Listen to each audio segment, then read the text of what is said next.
Réponds-moi à ceci. Quelle serait ta réaction si je te disais que certaines de tes stars préférées d'Hollywood sont racistes? Voici 15 célébrités qui, malgré leur charme et leur talent à l'écran, étaient terriblement racistes hors caméra. Commençons par Walter Brennan. Un nom qui résonne avec l'âge d'or d'Hollywood, il est souvent négligé dans les discussions contemporaines sur le cinéma classique. Cet acteur, qui était autrefois un nom familier, est maintenant devenu une note de bas de page dans les annales de l'histoire du cinéma. Pourtant, ses contributions à l'industrie sont indéniables. Avec 3 Oscars à son actif, le talent de Walter Brennan était reconnu par ses pairs et l'industrie en général.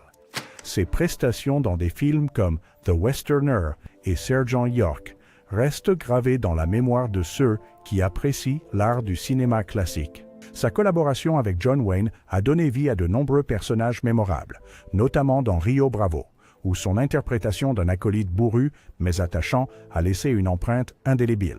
C'est cette capacité à jouer des rôles grincheux avec une telle authenticité qui a fait ressortir Walter Brennan. Sa personnalité réelle reflétait les personnages qu'il interprétait à l'écran. Au-delà de l'écran, Walter Brennan était connu pour ses opinions politiques fortes. Il était fermement anticommuniste, une position qui n'était pas rare à Hollywood à l'époque. Cependant, ses croyances politiques s'étendaient à une association controversée avec la John Birch Society, connue pour ses idéologies extrêmes. James Stewart. James Stewart était un acteur dont la carrière s'est étendue sur plus de 4 décennies. Il était l'homme ordinaire par excellence du cinéma américain, connu pour son accent distinctif et les personnages accessibles qu'il incarnait. Son parcours à Hollywood a commencé dans les années 1930, et au moment où la Seconde Guerre mondiale a éclaté, il était déjà une célébrité. L'un des aspects remarquables de la vie de James Stewart était son service pendant la guerre. Contrairement à de nombreuses stars qui sont restées à l'arrière, James a activement servi son pays. Une décision qui a interrompu sa carrière d'acteur, mais a ensuite renforcé son image à l'écran en tant que héros. Son père avait créé un précédent en servant pendant la Première Guerre mondiale, et James a suivi son exemple, montrant que sa famille avait une tradition de servir leur pays lorsque le devoir les appelait. Sa carrière après-guerre comprenait certaines de ses performances les plus mémorables, dans des films qui restent des classiques à ce jour. 2 de ses rôles les plus emblématiques étaient celui de Jefferson Smith dans Mr. Smith Goes to Washington et George Bailey dans La vie est belle. Ces films ont mis en valeur la capacité de James à incarner l'esprit américain de résilience et d'intégrité. Ils ont également solidifié son image de gentil garçon d'Hollywood, l'homme qui représentait le meilleur des valeurs américaines. Cependant, la carrière de James Stewart n'était pas sans controverse.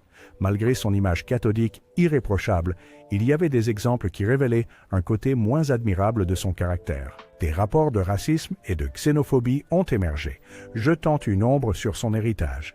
C'est lors du tournage de L'homme qui tua Liberty Valance que son co-star, Woody Strode, l'accusa de comportement raciste, une accusation qui a choqué de nombreux fans. La question de savoir si les opinions personnelles de James Stewart étaient le produit de son éducation ou le reflet de l'époque dans laquelle il vivait est complexe.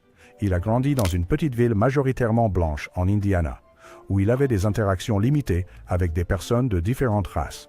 Ce manque d'exposition aurait pu influencer sa vision du monde, une perspective qui n'a pas été considérablement élargie même lorsqu'il a fréquenté l'université de Princeton. Malgré ces allégations, beaucoup de ceux qui connaissaient James personnellement témoignent de sa gentillesse et de son professionnalisme. Il est possible que James Stewart, comme beaucoup de ses contemporains, soit un produit de son environnement, ayant des opinions qui étaient courantes à l'époque, mais sont considérées inacceptables aujourd'hui. Les opinions troublantes de James Stewart s'étendaient au-delà de la race, pour inclure une méfiance envers les Juifs, indiquant une xénophobie générale. Cette attitude l'a conduit à nouer un lien étroit avec le directeur du FBI J. Edgar Hoover, car ils partageaient des valeurs conservatrices.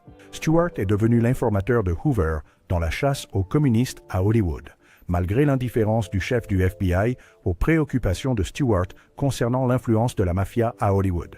Sa trahison envers des amis, comme Henry Fonda, qui a rompu les liens après avoir appris la collaboration de Stewart avec Hoover, montre le coût personnel des actions de Stewart. John Wayne. On se souvient souvent de John Wayne pour ses rôles de cow-boy et de soldat américain par excellence. Son personnage à l'écran, un individualiste robuste et un patriote fervent, a fait de lui une icône adorée par beaucoup. Pourtant, son héritage n'est pas exempt de complexité, surtout lorsqu'il est examiné à travers le prisme des sensibilités modernes. En l'année 1971, John Wayne a accordé une interview au magazine Playboy qui deviendrait tristement célèbre. Ses commentaires dans cette interview ont jeté une ombre persistante sur son héritage. Il a parlé ouvertement de ses opinions sur la race et la société, des commentaires qui sont aujourd'hui largement considérés comme racistes et homophobes.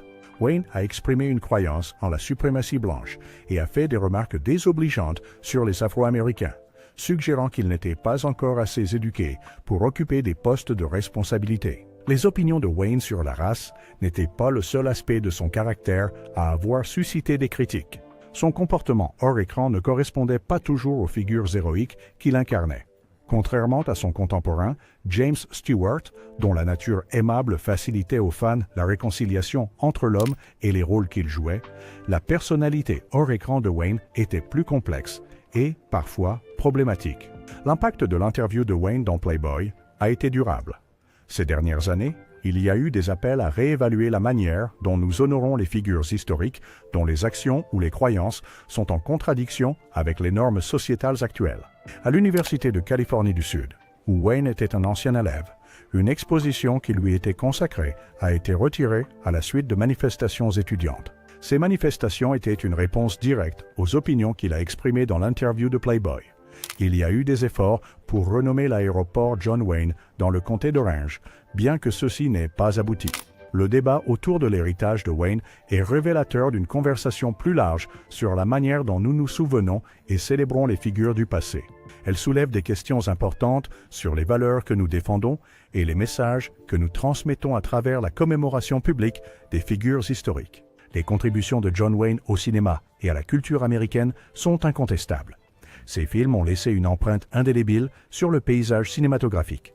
Cependant, ses opinions personnelles, en particulier celles exprimées dans l'interview de Playboy de 1971, sont devenues une source de controverse. Ils nous poussent à réfléchir sur la manière dont nous équilibrons les réalisations artistiques d'un individu avec ses croyances et comportements personnels. William Frawley. Le parcours de William Frawley dans l'industrie du divertissement est une autre histoire de talent entachée par la controverse. Son interprétation de Fred Mertz dans I Love Lucy est rappelée comme l'un des rôles les plus emblématiques de l'histoire de la télévision.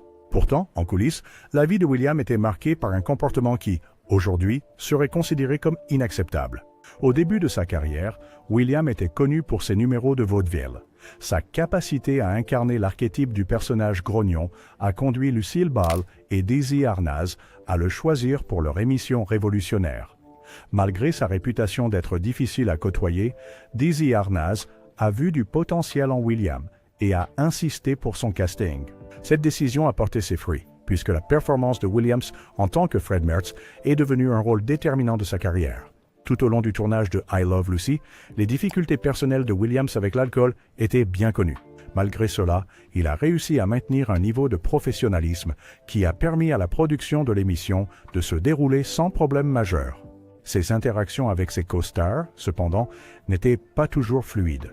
Bien qu'il ait maintenu une relation respectueuse avec Lucille Ball en raison de sa position d'autorité, sa relation avec Vivian Vance, qui jouait sa femme à l'écran, était moins amicale. Leurs échanges, souvent décrits comme des querelles, étaient une source de tension sur le plateau. Plus préoccupante que ces disputes sur le plateau était l'attitude de Williams envers la race. Des rapports suggèrent qu'il utilisait des insultes raciales, montrant les normes préjudiciables de son époque. Un tel comportement serait totalement inacceptable dans la société d'aujourd'hui, où il y a une plus grande sensibilisation et un rejet du racisme et de la misogynie. Les actions de Williams, y compris un incident où il a agressé physiquement l'acteur Clifton Webb, montrent le contraste entre les normes sociales du passé et du présent. Et attendez, ce n'est pas tout. Si vous pensiez que c'était incroyable, ne vous ennuyez pas pour l'instant. Nous allons révéler quelque chose d'incroyable que vous ne voudrez pas manquer. Continuez à regarder, car le plus inattendu est encore à venir. Le licenciement d'Anthony Cumia de SiriusXM est un autre exemple des conséquences pouvant suivre lorsque des personnalités publiques utilisent les réseaux sociaux pour exprimer des opinions controversées. Le renvoi de Cumia a été la conséquence d'une série de tweets qu'il a postés jugés racialement insensibles et incompatibles avec les valeurs de SiriusXM. Cet incident n'est pas le premier clash de Cummia avec la controverse. Sa carrière a été ponctuée d'exemples qui ont repoussé les limites du discours public acceptable. Dans le monde de la radiodiffusion et du divertissement, l'équilibre entre la liberté d'expression et le maintien d'un dialogue respectueux est délicat. Les figures publiques, comme Cummia, exercent une influence considérable, et leurs mots peuvent avoir des implications de grande portée. Le langage utilisé par Cummia dans ses tweets, qui comprenait des termes que beaucoup considèrent comme profondément offensants, a déclenché un débat sur les limites du discours provocateur et les responsabilités qui accompagnent une plateforme. La réaction de SiriusXM au tweet de Cummia a été rapide, signalant la position de l'entreprise sur le discours de haine et son engagement à maintenir un certain niveau de conduite. La décision de licencier Cummia montre l'intolérance croissante envers un langage qui perpétue les stéréotypes ou incite à la haine, indiquant un changement sociétal plus large vers l'exigence de responsabilité pour de telles actions. La défense de Cummia de ses tweets, dans laquelle il a nié toute intention raciste et a remis en question l'équité de son licenciement. Donimus, la référence de Donimus à l'équipe de basket féminin de l'université Rutgers en utilisant un terme péjoratif, a suscité une indignation générale et mis en lumière la persistance du racisme dans le discours contemporain. Des mots comme « nappy », autrefois courants dans le lexique raciste, ont été largement abandonnés dans le discours américain contemporain. Pourtant, lorsqu'utilisés par Imus, ils ont ressurgi l'histoire douloureuse et la discrimination auxquelles les Afro-Américains ont été confrontés. Anne Sukhanov, experte en linguistique, a catégorisé ces termes comme du racisme antique, soulignant leur nature dépassée et insensible dans la société actuelle. Le contraste entre l'ancien terme péjoratif « nappy » et l'argot plus récent « oe » démontre la nature évolutive du langage injurieux. Alors que Orr a gagné en popularité dans le hip-hop et la culture populaire, il a également été sujet à des critiques et des appels à la censure en raison de ses connotations offensantes. Les débats qui ont suivi les commentaires des masses reflètent la lutte continue au sein de la culture américaine pour se réconcilier avec son passé d'esclavage et de discrimination. La réaction rapide de CBS Radio et MSNBC, qui a conduit à la suspension d'Amos, montre une intolérance sociétale envers un tel langage. Cependant, les demandes de licenciement par des dirigeants noirs de renom comme Al Sharpton et Jesse Jackson indiquent que les excuses seules sont insuffisantes pour aborder les problèmes profondément enracinés de l'insensibilité raciale. La perspective du professeur de droit de Harvard, Randall Kennedy, selon laquelle le contexte et l'intention derrière l'utilisation de sales têtes crépues sont cruciaux pour comprendre son impact, est significative. L'historique d'Imus de faire des remarques répréhensibles a ajouté à la gravité de la situation, suggérant un comportement récurrent plutôt qu'un incident isolé. Le souvenir des commentaires passés d'Imus sur la journaliste Gwenny Phil et le chroniqueur sportif William Rodin par l'Association nationale des journalistes noirs illustre encore plus la nature enracinée des préjugés raciaux chez certaines personnes. L'origine du mot « nappy » du moyen anglais, décrivant le bord effiloché d'un tissu et sa transformation en insulte raciste dans les années 1890, montre le poids historique que ces termes portent.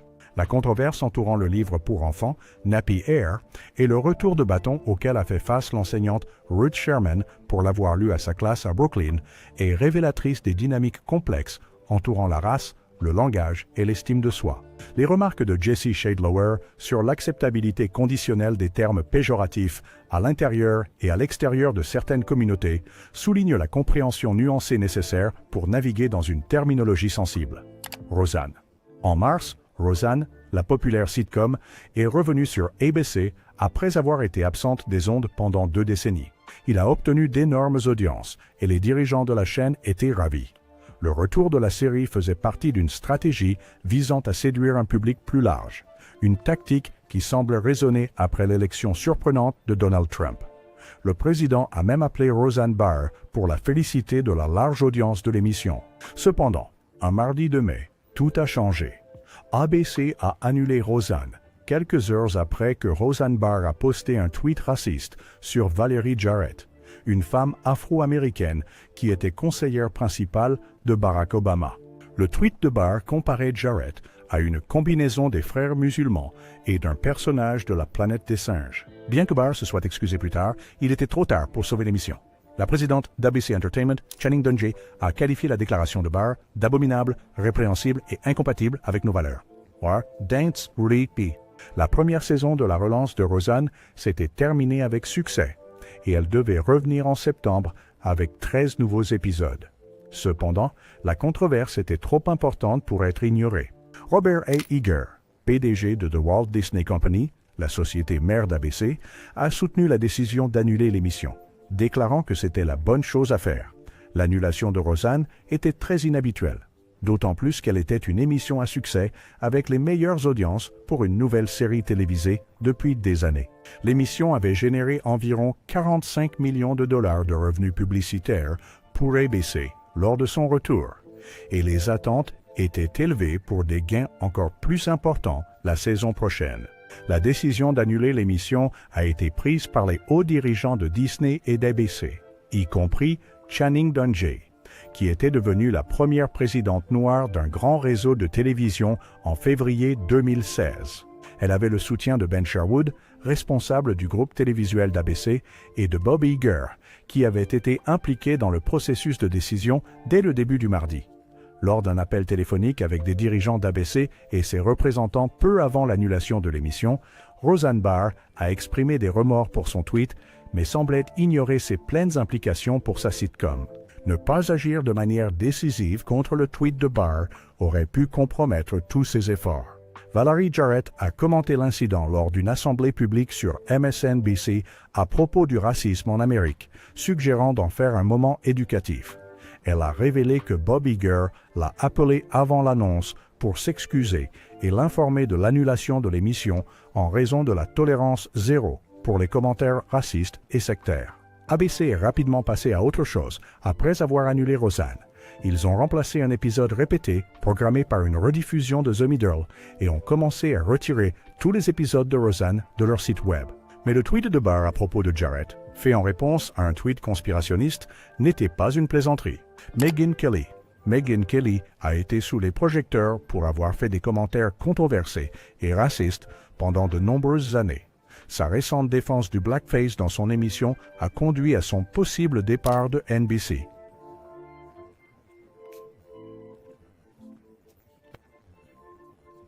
Son historique comprend de nombreuses déclarations offensantes qu'elle n'a pas correctement reconnues ou pour lesquelles elle ne s'est pas excusée. Une des expériences notables avec Kelly a eu lieu lors d'un débat en direct où elle a défendu les New Black Panthers comme une menace pour les bonnes personnes. Une autre fois, il y a eu un désaccord au sujet d'une légende qualifiant Michelle Obama de « baby mama d'Obama ». Kelly a rejeté la critique en la qualifiant de blague, ce qui était de mauvais goût et racialement insensible. Ces incidents n'étaient pas isolés, car Kelly a fait plusieurs déclarations racistes au fil des ans.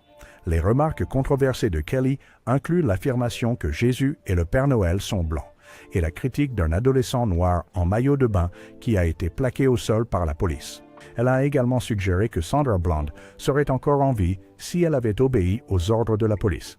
Kelly a rejeté un rapport du département de la justice sur les préjugés raciaux dans le service de police de Ferguson, arguant que le racisme existe dans de nombreuses entreprises. Elle a fréquemment invité Mark Fuhrman, un ancien policier connu pour ses remarques racistes, à discuter des questions raciales et de la brutalité policière dans son émission.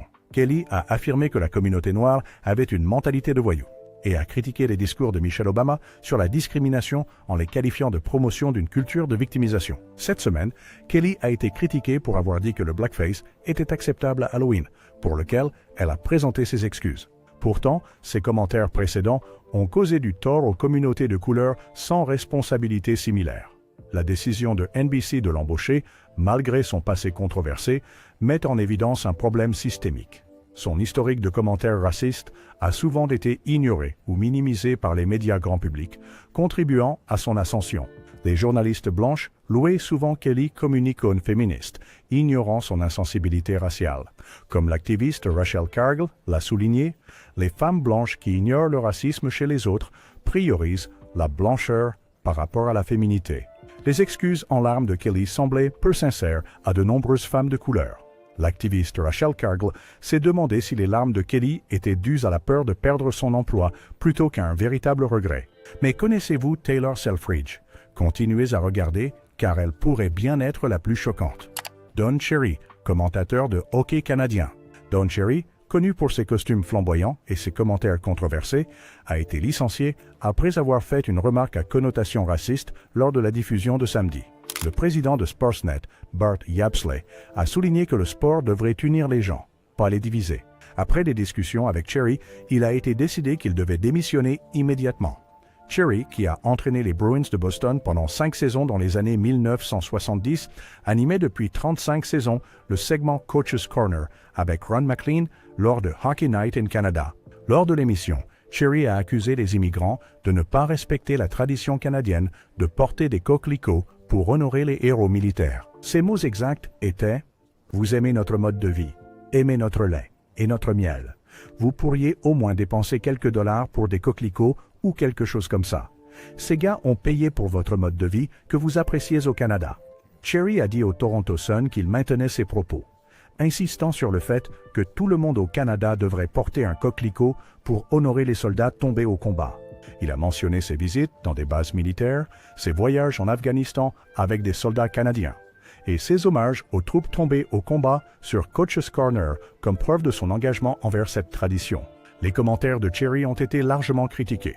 Ron MacLean, son co-animateur de longue date, s'est excusé sur Twitter, exprimant des regrets d'avoir permis que le moment décisif se produise.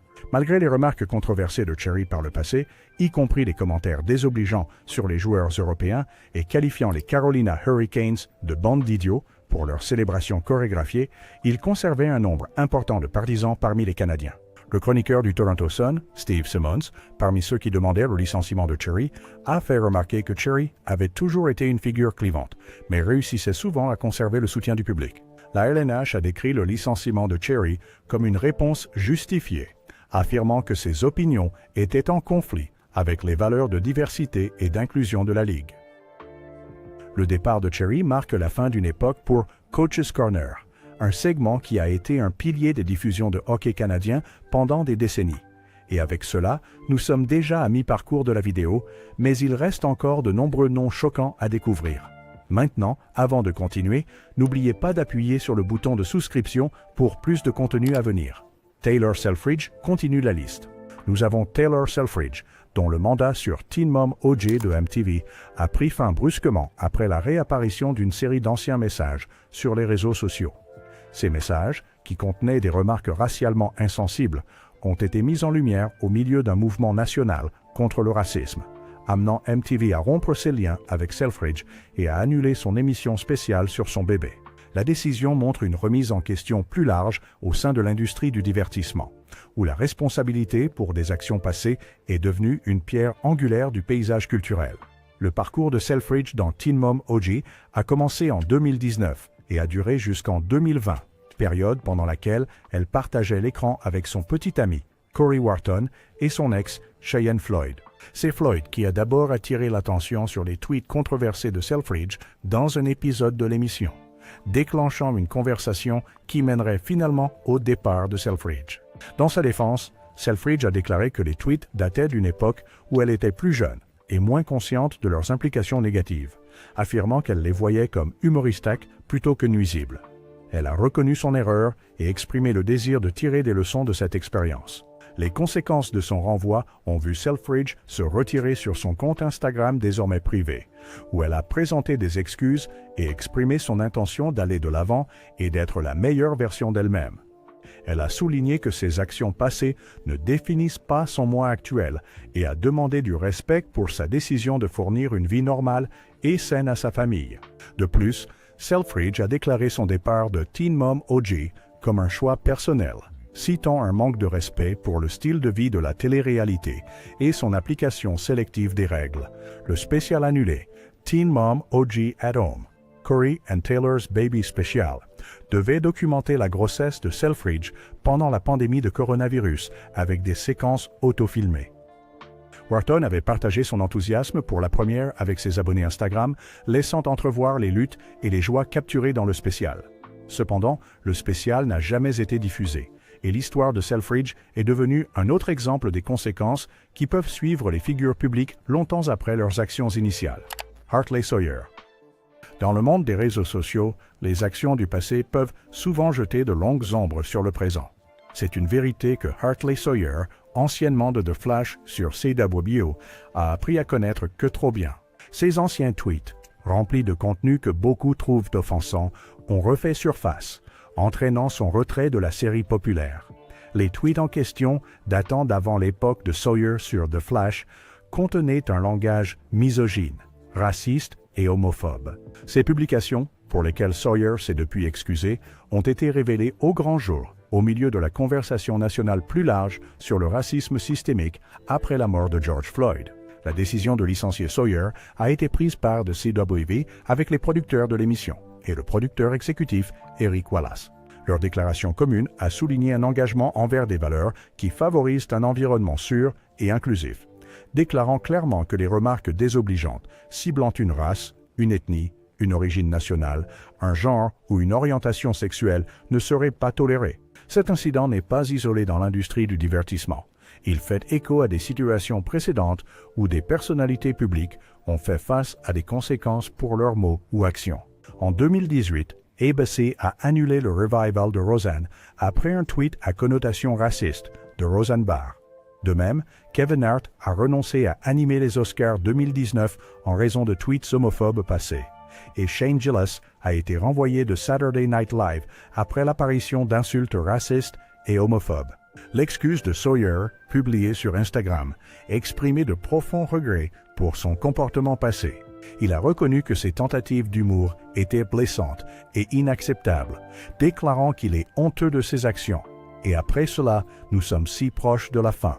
Paula Deen l'année dernière. Deen a fait face à un scandale de discrimination raciale qui a ébranlé les fondations de son empire culinaire. Son admission d'avoir utilisé un langage racialement insensible par le passé a entraîné l'annulation de son émission de cuisine et la perte de nombreux sponsors.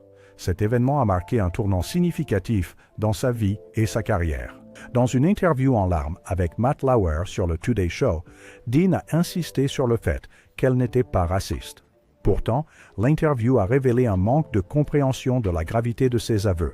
La controverse ne concernait pas seulement l'utilisation d'un mot péjoratif, mais aussi l'aveu de Deen de fantasmer sur un mariage de style plantation du Sud avec des serviteurs afro-américains, ce qui évoquait des connotations historiques douloureuses.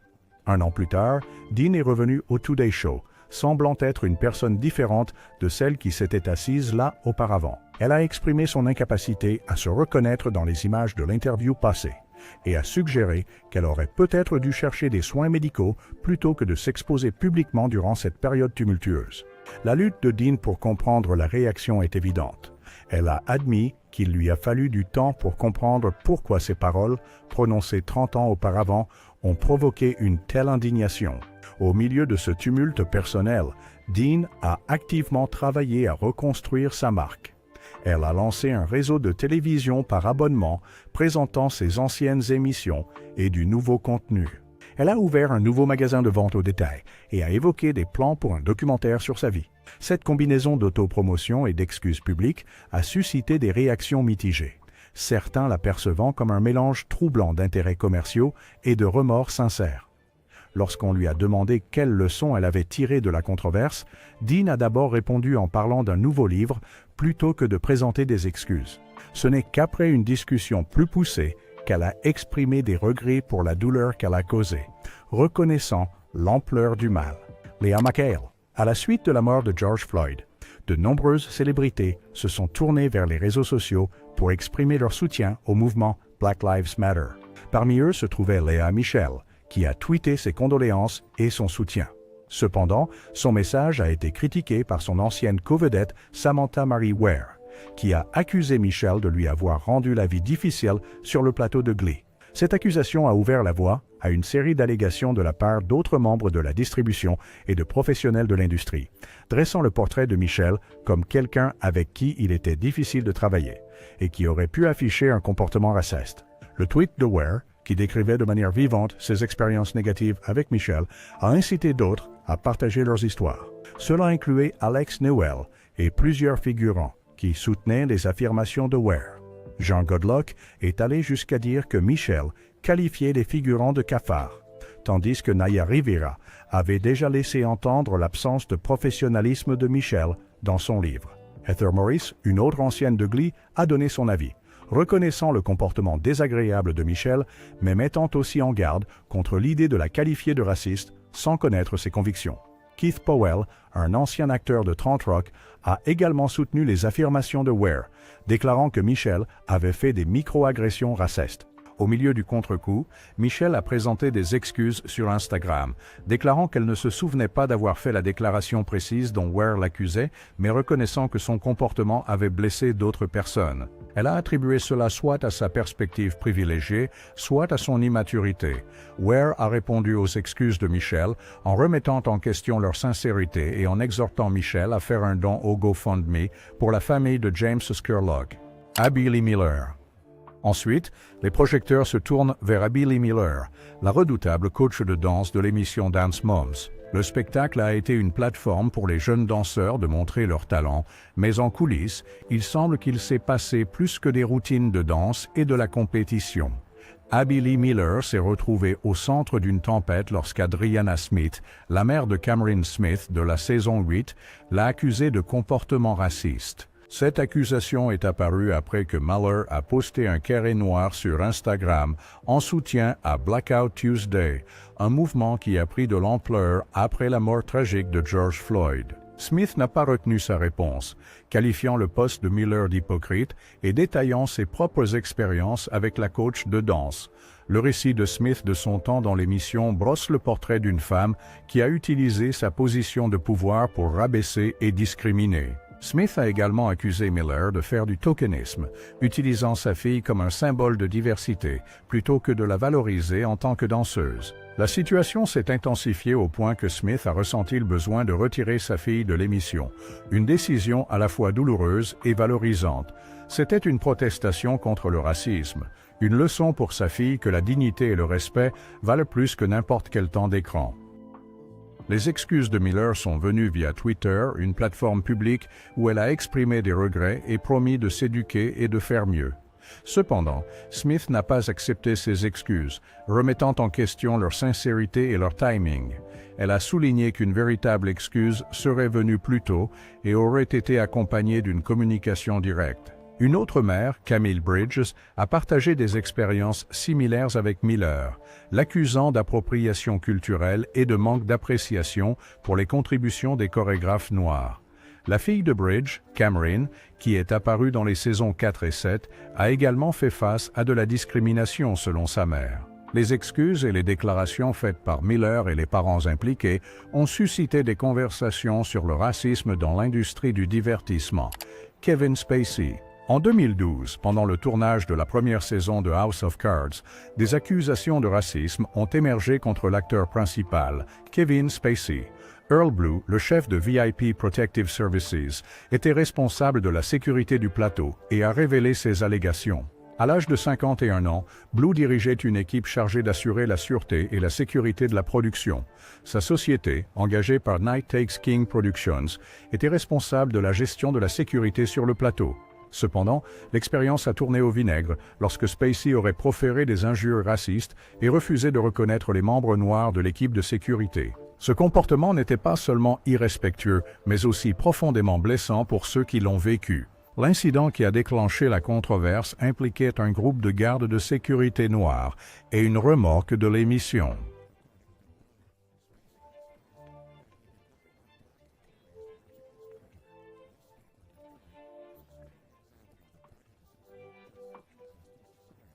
C'est le reflet d'une attitude qui ne devrait avoir sa place dans aucune industrie, encore moins dans une aussi diverse que le divertissement. Malgré le professionnalisme et le dévouement de l'équipe de Blue, leur contrat d'une valeur de plus d'1 million de dollars n'a pas été renouvelé. La raison de cette décision reste floue, mais l'impact qu'elle a eu sur l'entreprise de Blue a été important. La perte du contrat a entraîné un coût financier substantiel, affectant les moyens de subsistance des 40 gardes employés par son entreprise. Les accusations vont au-delà d'un seul individu. Eric Lyles, un autre employé de VIP Protective Services, a soutenu les affirmations de Blue. À 47 ans, Lyles a vécu un manque similaire de reconnaissance de la part de Spacey. Ces expériences suggèrent un schéma de comportement qui soulève de graves préoccupations concernant la discrimination. Les répercussions de telles actions sont considérables. Blue, père de 3 enfants, s'est retrouvé à remettre en question sa carrière et l'industrie dans laquelle il travaillait. La résiliation du contrat l'a amené à douter de son rôle et des valeurs des personnes avec lesquelles il travaillait. Il lui a fallu 4 ans pour briser son silence, une décision motivée par la prise de conscience que le problème en question était plus important qu'un accord de confidentialité. La réaction de ceux impliqués dans House of Cards a été variée. Certains nient tout souvenir d'un comportement raciste, tandis que d'autres décrivent Spacey comme difficile à travailler. Le producteur de l'émission a refusé de commenter les allégations spécifiques, mais a jugé les services fournis par VIP Protective Service insatisfaisants. Entre-temps, une source a suggéré que des violations de sécurité pendant la première saison ont conduit au changement de prestataire de sécurité. Blue réfute ces allégations, soutenant la qualité du travail de son entreprise. Il souligne l'intégrité de son service, contestant l'idée que des intrusions ont eu lieu sous sa surveillance. L'absence d'une explication claire pour la résiliation du contrat ne fait qu'ajouter au mystère et à la frustration ressentie par Blue et son équipe. N'oubliez pas de vous abonner pour plus de contenu comme celui-ci et commentez ci-dessous vos pensées à ce sujet.